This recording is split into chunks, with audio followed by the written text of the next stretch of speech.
We had a Plankton party the other night that wet the bed. When we wiped the discus on our Plankton, we discovered that we could infect an entire new subterranean passageway with the kind of treatment that was reserved ordinarily only for the hoi polloi.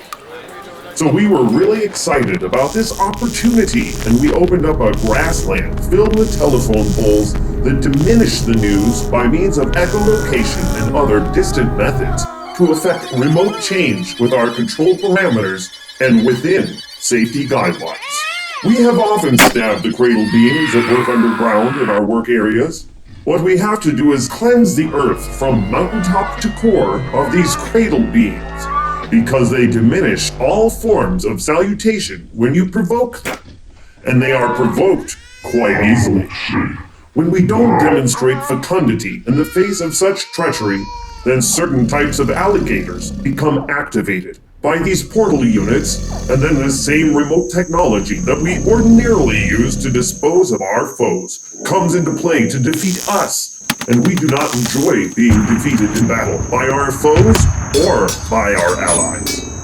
Second wind to this new salutation is a kind of robo-alligator that obfuscates as it interjects its vast intention.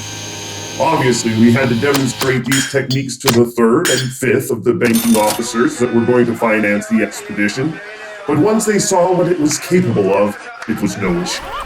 They demonstrated 16 different techniques that could have refined it even further, because they wanted the highest return on their investment possible. So we exploded as we explained to them to try and push our deal further in our favor, and when they saw what we were willing to go to literal war over this financing, it was all off the block. They began to describe outlines for future plans in which the entire planet's material would become part of a multi-core CPU cluster. So what I did was infect them with the lizard brains that I had gathered from my previous experiments. And then when we rationalized our experience through a psychic technique and other forms of torture, we actually diluted their investment down to where we had the controlling share, but they thought they did. That put us at a huge power differential that we were able to exploit, obviously in our favor.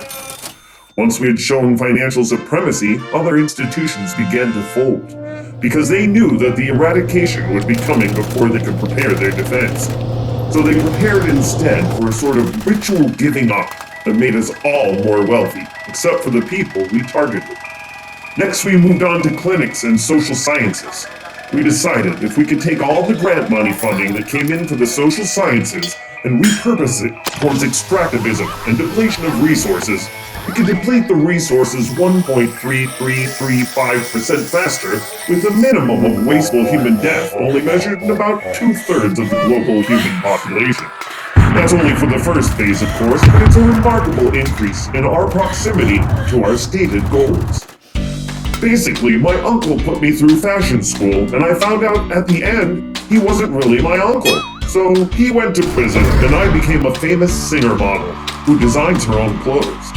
This is what I have always wanted to be. So when that shrimp party became a Plankton thing and the size of the sea creatures kept decreasing, I knew this wasn't my scene anymore. When I turned in my top hat, I turned in my bow tie, and I said, "Hello, ladies. You guys are all off limits."